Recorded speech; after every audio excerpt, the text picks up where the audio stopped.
नमस्कार, आप देख रहे हैं वीके न्यूज। मैं हूं दिवाकर विक्रम सिंह। चीन के रक्षा तैयारियों के बारे में पूरी दुनिया टकटकी लगाए देख रही है कि आखिर में चीन किस बात की इतनी बड़ी रक्षा तैयारी कर रहा है। अमेरिका के पेंटागन की तरफ से भी एक खुफिया रिपोर्ट जारी की गई है जिसमें पूरी दुनिया को घेरने की कवायद जिस स्तर पर चीन कर रहा है उसके बारे में जानकारी दी गई है। और इस जानकारी के बाद भारत सरकार भी पूरी तरह से सजगता दिखाने के मूड में है और इसी उद्देश्य से आप देख सकते हैं कि देश के रक्षा मंत्री राजनाथ सिंह शस्त्र पूजन भी किया तो उन्होंने अरुणाचल के तवांग में और संदेश भी दिया अपनी सेना को और सुरक्षा बलों को। कुल मिला के आप कह सकते हैं कि चीन की रक्षा तैयारियों पर भारत सहित पूरी दुनिया की नजर है। लेकिन चीन की अंदरूनी स्थिति कुछ ऐसी है जिस पर कुछ कहा नहीं जा सकता कि आखिर में इस तरह के निर्णय क्यों लिए जा रहे हैं चीन की सरकार की तरफ से। सवाल यह है कि चीन का रक्षा मंत्रालय चीन की सारे रक्षा तैयारियों पर पूरी नजर रखता है, लेकिन उसके रक्षा मंत्री ही जो पिछले 29 अगस्त से गायब बताए जा रहे थे, आज बाकायदा उन्हें उनके पद से हटा दिया गया। अभी तक ये जानकारी नहीं है कि रक्षा मंत्री शांग फू, उनका नाम है शांग फू, आखिर में वो कहां है।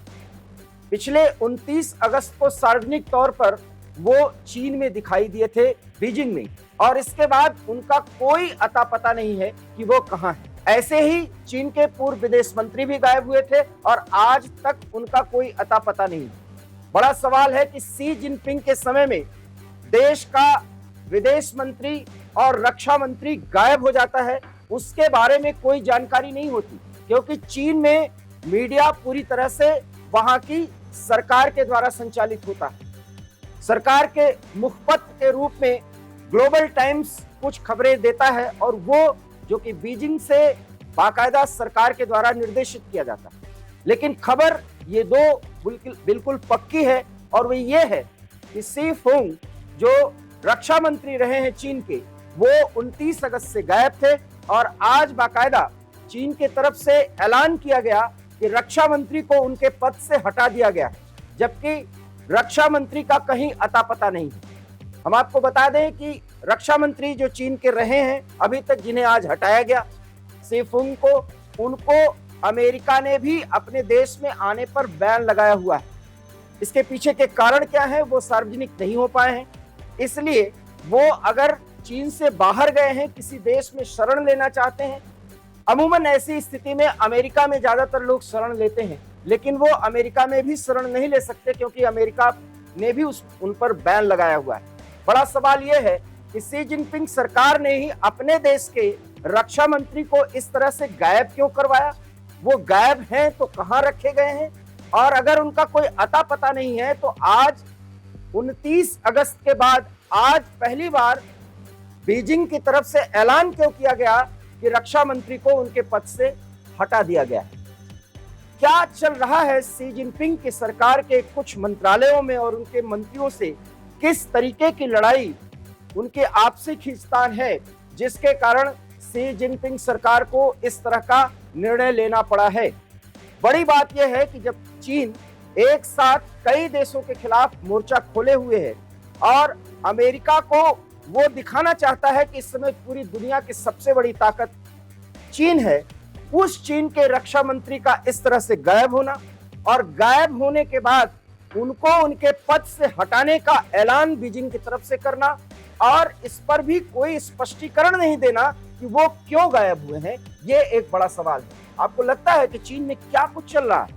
अगर आपको इस पर कुछ भी लग रहा हो कि चीन की सरकार किस तरीके के दौर से गुजर रही है, इसके पहले आपको पता होगा कि शी जिनपिंग स्वयं 15 दिन तक सार्वजनिक जीवन में नहीं दिखे थे और उन पर भी कई कयास लगाए गए थे। हालांकि बाद में ये बताया गया कि वो अस्वस्थ थे और उसके बाद वो सार्वजनिक जीवन में आए। शी जिनपिंग के सार्वजनिक जीवन में आने के बाद शी फुंग जो वहां के रक्षा मंत्री हैं, उनका 29 अगस्त को सार्वजनिक कार्यक्रम में दिखना और उसके बाद गायब हो जाना, रक्षा मंत्रालय को कौन चला रहा है, कौन निर्देशित कर रहा है, इसके बारे में भी कोई स्पष्टीकरण नहीं दिया गया है। मतलब साफ है कि शी जिनपिंग अपने विरोधियों को इस तरीके से खत्म कर रहे हैं जिसके बारे में कोई जानकारी नहीं दी जाती, क्योंकि वहां पर लोकतंत्र नहीं है। सरकार निर्देशित हर एक सूचना को बाकायदा लीक किया जाता है और उसके पीछे भी कोई रणनीति होती है। और अगर रणनीति यह है कि चीन का विदेश मंत्री गायब है, आज तक उसका कोई पता नहीं, चीन के रक्षा मंत्री भी अभी तक गायब हैं और अब वो पूर्व रक्षा मंत्री हो चुके हैं क्योंकि आज उनको उनके पद से हटा दिया गया। इतने बड़े फैसले के पीछे आखिर में कारण क्या है और चीन के राजनीतिक हालात क्या हैं, इस पर तो पूरी दुनिया में सवाल उठना लाजमी है। आपको क्या लगता है इस खबर पर? अपनी राय और प्रतिक्रिया हमें जरूर दीजिए और बताइए कि चीन की स्थिति को आप क्या मान रहे हैं। फिलहाल देखते रहिए वीके न्यूज। दीजिए इजाजत, नमस्कार। वीके न्यूज, राष्ट्र के नाम।